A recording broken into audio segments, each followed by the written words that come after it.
और देखो प्रणाम की पद्धति भरत जी से सीखनी चाहिए।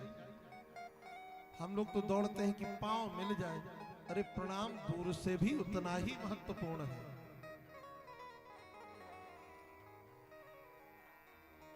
भरत जी ने साष्टांग प्रणिपात किया। राम जी ने देखा तो शरीर की स्मृति नहीं रही, पीतांबर कहीं गिरा, धनुष बाण कहीं गिरे, दौड़ लगाई रघुनाथ जी ने, उठाकर हृदय से आलिंगन कर लिया भरत का। जब भरत का आलिंगन कर लिया तो बाबा कहते हैं बरबस लिए उठाए। भरत जी उठ नहीं रहे, राम जी के चरणों, भगवान की पादुकाओं को, भगवान के पदों को देखकर बार बार उन पदों को निहारते और भाव विह्वल होते।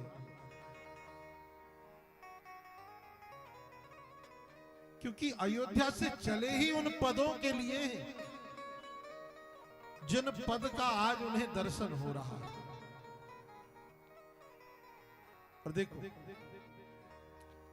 जिसे जिस चीज की अपेक्षा होगी वह उसी चीज को दर्शन की अपेक्षा करेगा। भरत जी के मन में अपेक्षा क्या थी? भरत जी के मन में अपेक्षा थी कि आपन दारुण दीनता सब ही कहो सिर ना, देखे बिन रघुनाथ पद जिय के जरनी न जाए। रघुनाथ पद देखना चाहते थे भरत, और जैसे ही रघुनाथ पदों का दर्शन किया महाराज, तो उन पदों में ही पड़े हैं। भगवान ने बरबस उठाया, हृदय से लगाया, परस्पर सब आपस में मिले।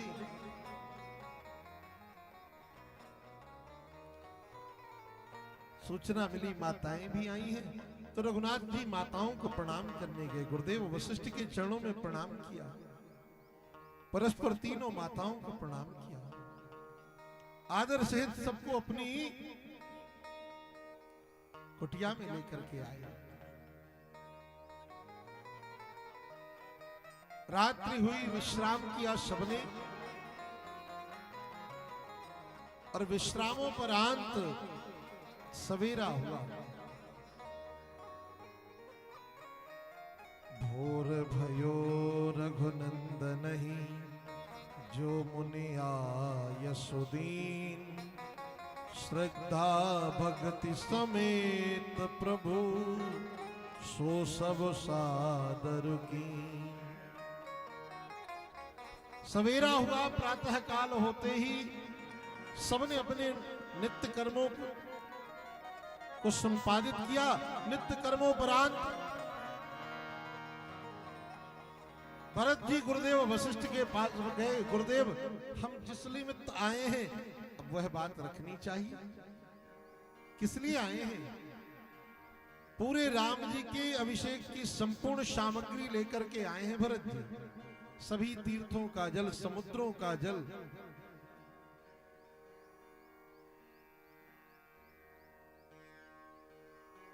पर कह नहीं पा रहे। अच्छा देखो, जो वास्तविक प्रेमी होता है ना,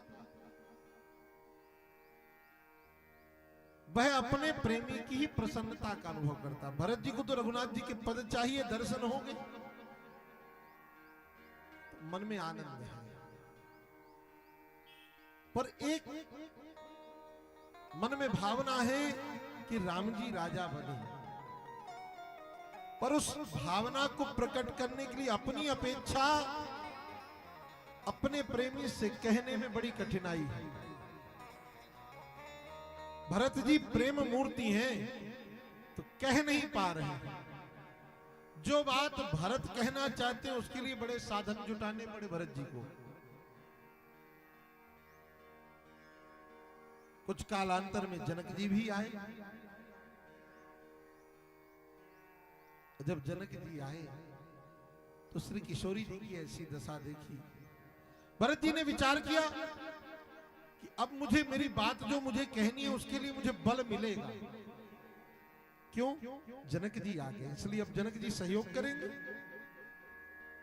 यदि पिता की आज्ञा है कि एक पुत्र 14 वर्ष का वनवास करे तो भरत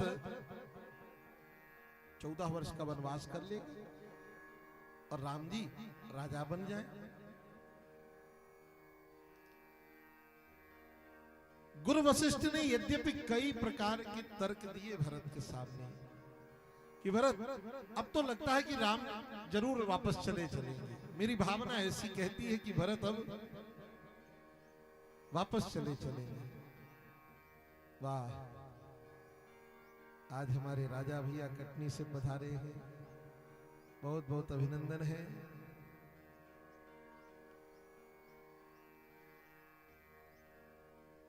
अभी अभी यज्ञ की पूर्णाहुति करके अभी अभी कथा प्रारंभ ही हुई है, बस 5-10 मिनट हुआ।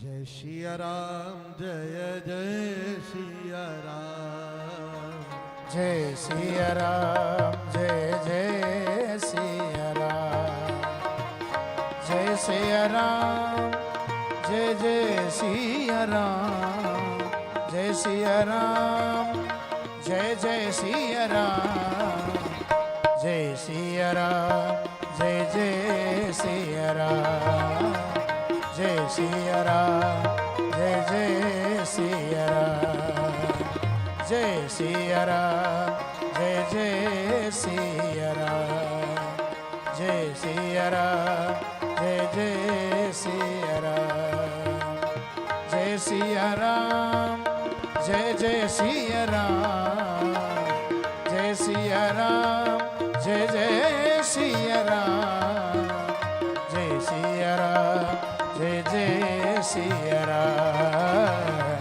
जय सिया राम, जय जय सिया राम। भरत जी ने विचार किया कि अब जो बात मुझे कहनी है उसके लिए मुझे बल मिलेगा। जनक जी आ गया। अच्छा, भरत जी की जो मनोभावना है वह यह है कि राम जी अयोध्या वापस लौट चले, पर कहने में कितना संकोच है मन में। ऐसा क्यों है? भरत जी प्रेमी हैं और मैंने निवेदन किया था कि प्रेमी की प्रसन्नता में ही अपनी प्रसन्नता का अनुभव करना यह प्रेमी का पहला लक्षण है। प्रथम श्रेणी का प्रेमी वह होता है जो अपने प्रेमी की प्रसन्नता में अपनी ही प्रसन्नता माने, जिसे वेदांत कहता है तत् सुख सुखित्वा। गोपियों के अंतःकरण में भी जो प्रेम है ना, वो इसी भाव का प्रेम है जैसा भरत जी का प्रेम। अच्छा, मैं निवेदन करूं, गुरु वशिष्ठ ने कहा भरत का पक्ष लेकर के, जनक जी ने कहा भरत का पक्ष लेकर के, तो क्या राम जी माने, स्वीकार किए? नहीं किए। राम जी ने यही कहा कि भैया जिसे जो आज्ञा मिली उस आज्ञा का पालन करें। पर भरत जी ने एक बार भी अपनी वाणी से ये नहीं कहा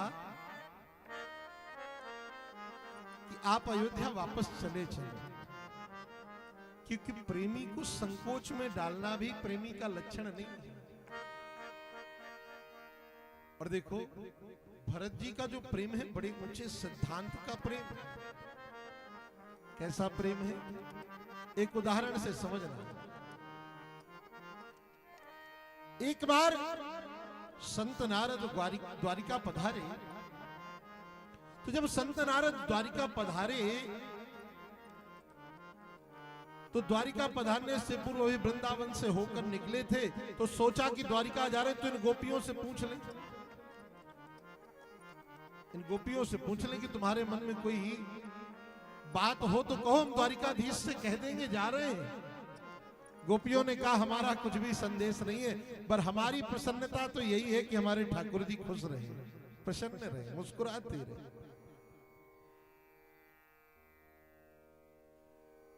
पर आज भगवान अष्टपटरानियों के संग बैठे हैं और किशोरी राधा रानी की गोपियों की याद कर रहे हैं द्वारिका में।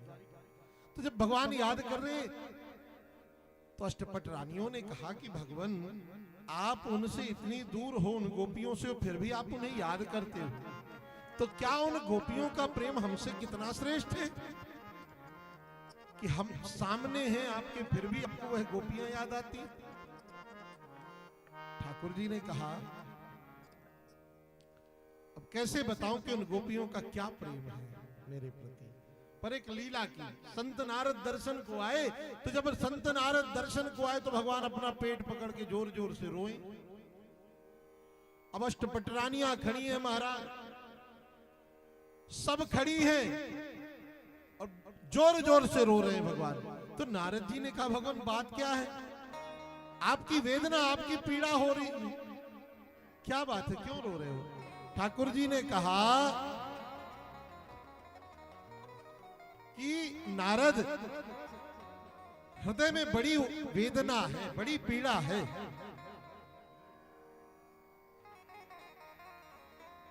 नारद जी ने कहा आपको और वेदना पीड़ा? हाँ नारद, तो आपकी पीड़ा की चिकित्सा उपाय, बड़े बड़े राज्य वैद्य बुलाए अष्टपट रानियों ने, बड़े बड़े चिकित्सक आए, फिर भी उस पीड़ा को दूर नहीं कर सके, सारी डॉक्टरी फेल। भगवान से ही नारद ने पूछा कि भगवान आप ही उपाय बताइए। भगवान ने कहा एक उपाय है, जो हमसे प्रेम करता हो और वास्तविक प्रेम करे, वह प्रेमी अपने चरणों की चरण रज हमको दे दे, तो उस प्रेमी की चरण रज अपने मुख में लगा ले, अपने उदर में मल ले और थोड़ा सा उस रज को पान कर ले। नारद जी ने कहा इतनी सरल दवाई यही मिल जाएगी, हम तो खामा-खा डॉक्टरों को बुलाने में परेशान हैं। अष्टपट रानियों की ओर देखा, रुक्मणी जी से कहा माता जी आप अपनी चरण रज दे दो, आप तो भगवान की प्रथम रानी हो, भगवान से बड़ा प्रेम है आपका। रुक्मणी जी ने कहा पागल हो नारद, अरे पति हैं हमारे, हम चरण रज दे देंगी तो हमें अनंत जन्मों तक नरक की यात्रा करनी पड़ेगी। अष्टपट रानियों ने स्पष्ट मना कर दिया कि हम अपनी चरण रज नहीं देंगे। किसी ने कहा नारद जी आप भी तो प्रेमी हो भगवान के, दिन रात नारायण नारायण करते हुए डोलते रहते हो, आप ही अपनी चरण रज दे दो।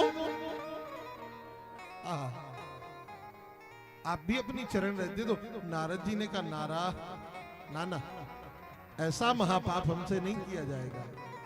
भगवान ने कहा अच्छा खोज के लाओ, कोई प्रेमी तो होगा जो चरण रज देगा।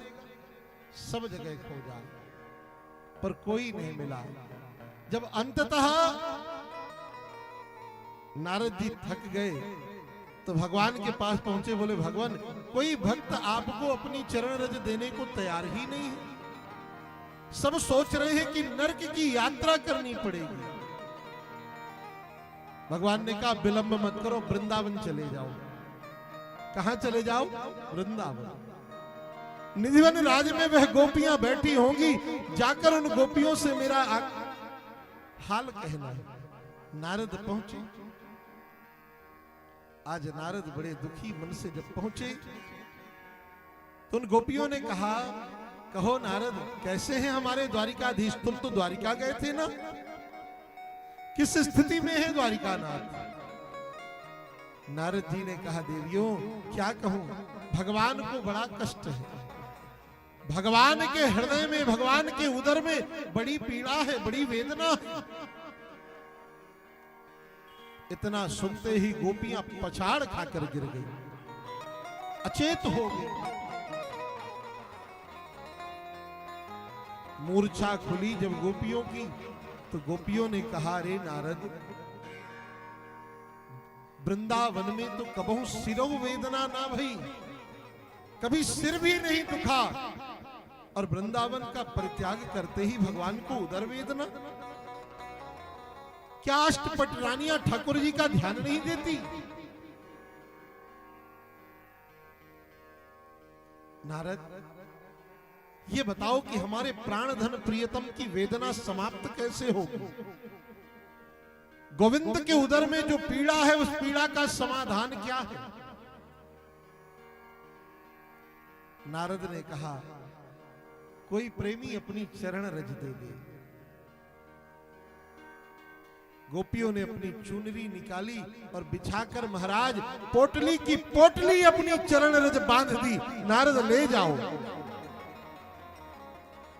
नारद ने कहा, तुम्हें डर नहीं है, तुम्हें भय नहीं है कि जगत पिता जगत नारायण इस चरण रज को अपने मुख में रखेगा तो तुम्हें महापातक लगेगा, नरक की यात्रा भोगनी पड़ेगी। गोपियों ने कहा, नारद एक जन्म नहीं अनंत जन्मों तक हम नरक भोग सकती हैं, पर हमारे प्राण रहते हम यह कभी नहीं सहन कर सकती कि हमारे प्राण धन प्रियतम कृष्ण को पीड़ा हो रही है। यह गोपियों का प्रेम, इसे कहते तत् सुख सुखित्वा। अपने प्रेमी के सुख में ही सुख का अनुभव। और ऐसा ही प्रेम किसका है? भरत जी का। कि जेहि विधि प्रभु प्रसन्न मन होई, करुणा सागर कीजिए सोई। जेहि विधि प्रभु प्रसन्न मन होई, करुणा सागर कीजिए सोई। जेहि विधि प्रभु प्रसन्न मन होई, जेहि विधि प्रभु प्रसन्न मन होई, करुणा सागर कीजिए सोई। करुणा सागर कीजिए सोई। जेहि विधि प्रभु प्रसन्न मन होई, करुणा सागर कीजिए सोई। करुणा सागर कीजिए सोई। भरत जी ने कहा नहीं, और मुझे लगता है यदि भरत एक बार भी भगवान से यह बात कहते कि प्रभु आपको चलना है वापस, तो माई बाप भगवान तत्क्षण चल देते, तत्क्षण। पर भरत ने भगवान को कहा नहीं, क्योंकि प्रेमी को संकोच में नहीं डालना चाहिए। भरत प्रेमी है और भगवान भरत के प्रेम, इसलिए भरत ने कहा नहीं।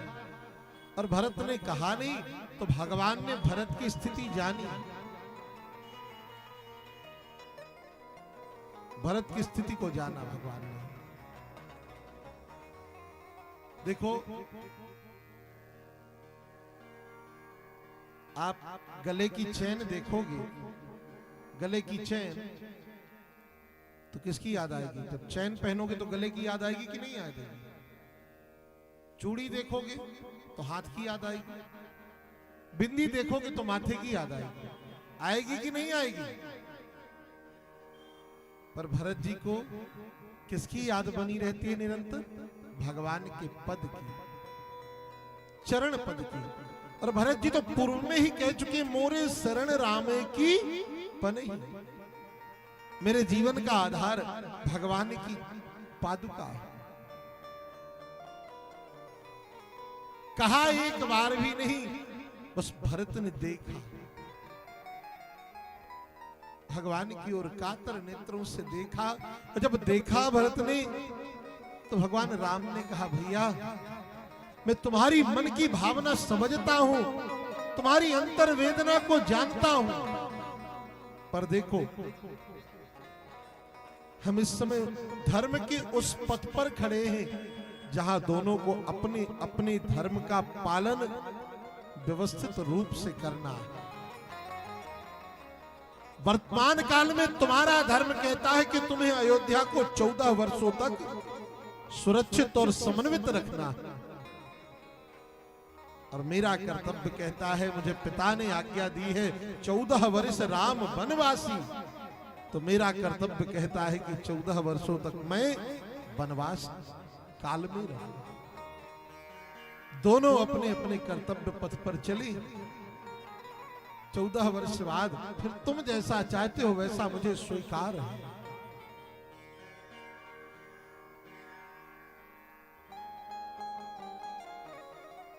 राम जी ने कहा, बात 14 वर्षों की है भैया।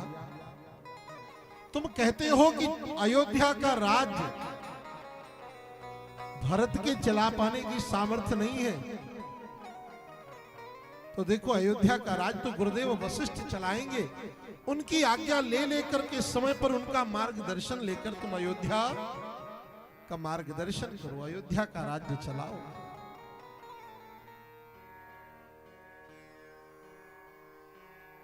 पर भरत ने कहा, भैया 14 वर्ष तो मैं किसी तरह व्यतीत करूंगा आपके इन वचनों को सुन करके, पर 14 वर्ष से एक दिन भी मैं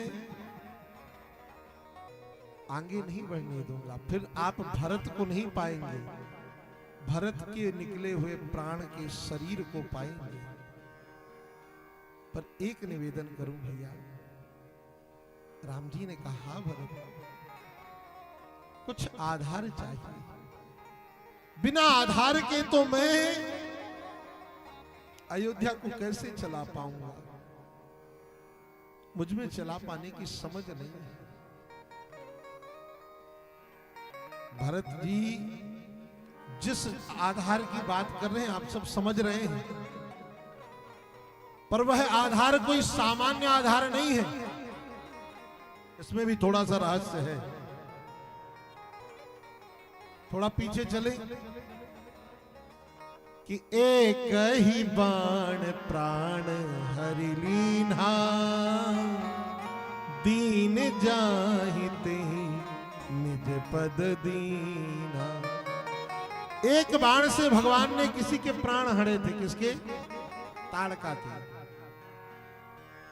और कौन सा पद दिया था ताड़का को? कहे दीन जानते ही निज पद दीना। निज पद माने भगवान ने अपना पद दिया था। तो ताड़का के मन में जिज्ञासा थी कि मैं भी कुछ काल तक अयोध्या के राज सिंहासन का सुख भोगूं। ये बात उस समय की है जब महाराज दशरथ जंगल में शिकार खेलने गए, और जब शिकार खेलने गए तो ताड़का महाराज दशरथ का भोग ही लगा जाती। महाराज दशरथ ने कहा, भी संतान भी नहीं हुई, बिना राजा के प्रजा हो जाएगी, तो काय को खा पी रही है हमको, बता तुझे बदले में क्या चाहिए? तो ताड़का ने कहा, राज सुख चाहिए। राजा का क्या सुख होता है ये मैं भी देखना चाहती हूं। बोले जीते जी तो नहीं दे पाऊंगा, मरने के बाद जरूर पा सकती है। ताड़का ने कहा चलेगा। ताड़का की अस्थियों की ही पादुका भगवान ने पहन रखी है। दीन जानत ही निज पद दीन्हा, आज भगवान ने अपना पद दिया। और भरत जी को जरूरत क्या थी? पद की ही जरूरत थी। पद के लिए ही तो चले थे अयोध्या से। और जब पद की आवश्यकता थी तो भगवान ने पद तो नहीं दिया, पर ऐसी चीज दी जिसका दर्शन करते रहोगे तो पद की याद हृदय में बनी रहेगी। अच्छा, आप सब पादुकाएं पहन के आए हो कि नहीं आए हो? कौन कौन आया है? हाथ उठाओ। पादुकाएं पहन के आए हो ना? तो अच्छा ये बताओ, आवश्यकता पड़ने पर आप पादुकाओं के पास जाओगे कि पादुकाएं आपके पास आएंगी? आपको जाना पड़ेगा। भरत जी भी कहते हैं, भगवान मैं आपकी पादुकाएं लिए जा रहा हूं, अब आपको आना पड़ेगा।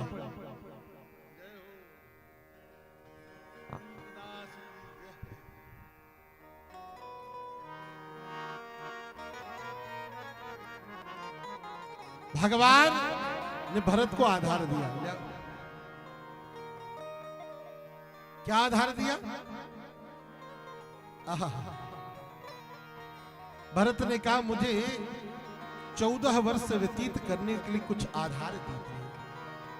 तो जिस पद की कामना से कहते उसी पद का आश्रय दिया कि प्रभु करी कृपा पावरी दीनी सादर भरत शीस धर लीनी।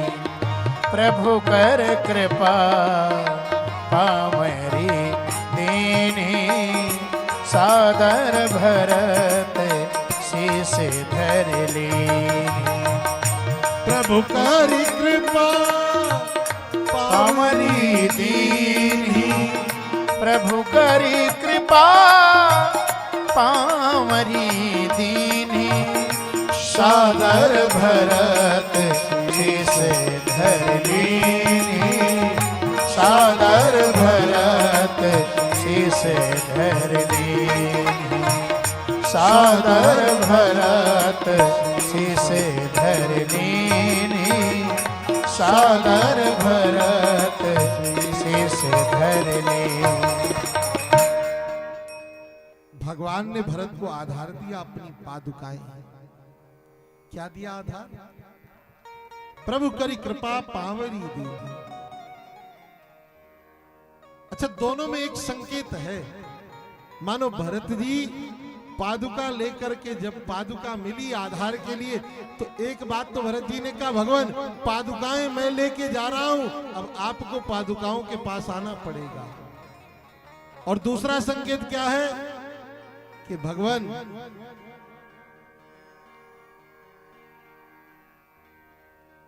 इन पादुकाओं को लेके जा रहा हूं तो आपके पद की याद बनी रहेगी जीवन में। जब जब इन पादुकाओं को देखूंगा तब तब आपके चरण पद मुझे ध्यान में आएंगे।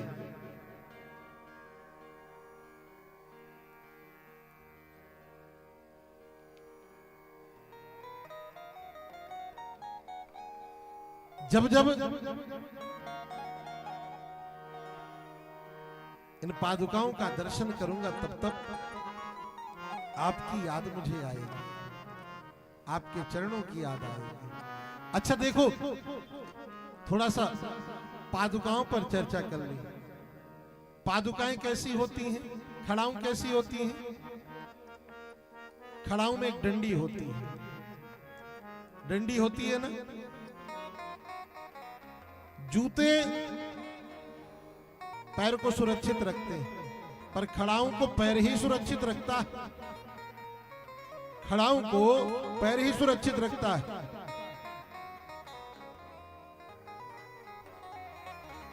जूते पैर को सुरक्षित रखते हैं, पर खड़ाऊं को पैर सुरक्षित रखते हैं। कैसे सुरक्षित रखते हैं? भरत जी कहते हैं पादुकाएं प्रभु की है। जो बीच में डंडी है ना, वो डंडी भरत है, वो डंडी भरत है। और जब उस डंडी को दो चीजों से पकड़ा जाता है, पादुकाओं की डंडी को अंगूठे और उंगली के बीच से पकड़ा जाता है, तब तो पादुका टिकी रहती है कि नहीं टिकी रहती है। यदि दोनों का आधार ना मिले, उंगली और अंगूठे का, तो फिर कठिनाई जाती है। ऐसा ही भरत जी विचार कहते हैं कि महाराज अंगूठे के रूप में राम जी हैं और उंगली के रूप में जानकी जी हैं। आप दोनों ने मुझे पकड़ रखा है, तो इस बात का विश्वास है कि भरत 14 वर्ष व्यतीत कर ले जाएगा। इसलिए भरत जी पादुकाएं लेकर के चले। कि शीश पे खड़ाऊं धरे, शीश पे खड़ाऊं अखियों में पानी, राम भक्त ले चला रे राम की निशान। प्रभु करी कृपा कृपा पावरी दीनी, सादर भरत शीश धरी लीनी। सादर भरत शीश धर लीनी। राम भक्त ले चला राम की निशान, राम भक्त ले चला रे राम की निशान। शीश पे खड़ाऊं अखियों में पानी, शीश पे खड़ा हूँ अखियों में पानी, राम भक्त ले चला रे राम की निशानी, राम भक्त ले चला रे राम की निशानी, राम भक्त ले चला रे राम की निशानी।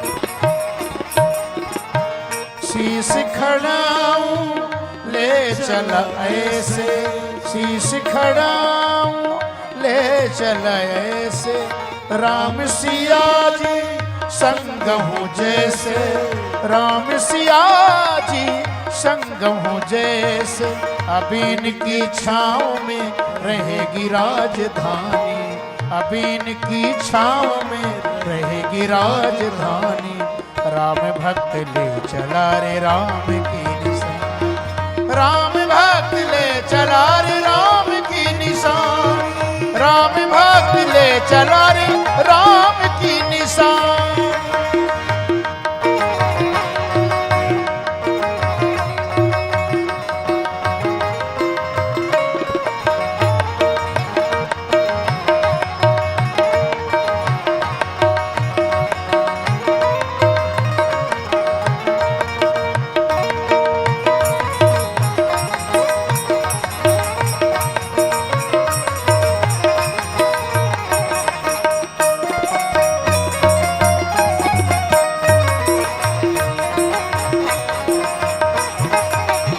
हाँ पर छिन लागे, पल छिन लागे, सदियों जैसे, 14 बरस कटेंगे कैसे, 14 बरस कटेंगे कैसे, जाने समय क्या खेल रचेगा, कौन मरेगा कौन जिएगा, कौन मरेगा कौन बचेगा, कब्र मिलन के फूल खिलेंगे, कब्र मिलन के फूल खिलेंगे, नदियों के 2 फूल मिलेंगे, नदियों के 2 फूल मिलेंगे, जी करता है यहीं बस जाएं, जी करता है यहीं बस जाएं, हिल मिल 14 बरस बिताएं, हिल मिल 14 बरस बिताएं, राम बिन कठिन है, राम बिन कठिन है, एक घड़ी बितानी, राम बिन कठिन है, एक घड़ी बितानी, राम भक्त ले चला रे राम की निशान, राम भक्त ले चला रे राम की निशान, राम भक्त ले चला रे राम की निशानी।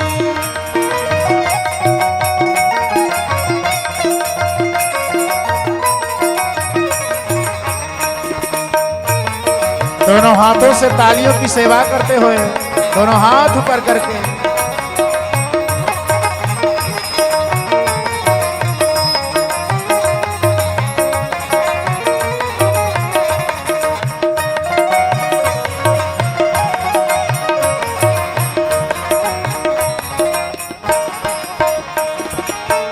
तन मन बचन उमग अनुरागा, तन मन बचन उमंग अनुरागा, धीर धुरंधर धीरज त्यागा, धीर धुरंधर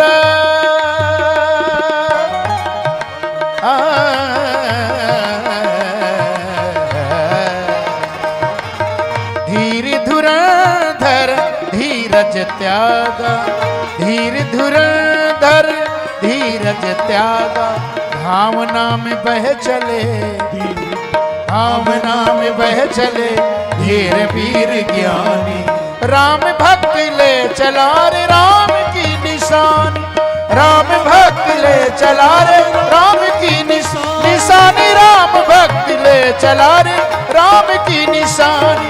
शीश पे खड़ा हूँ, शीश पे खड़ा हूँ, अखियों में पानी, शीश पे खड़ा हूँ, अखियों में पानी।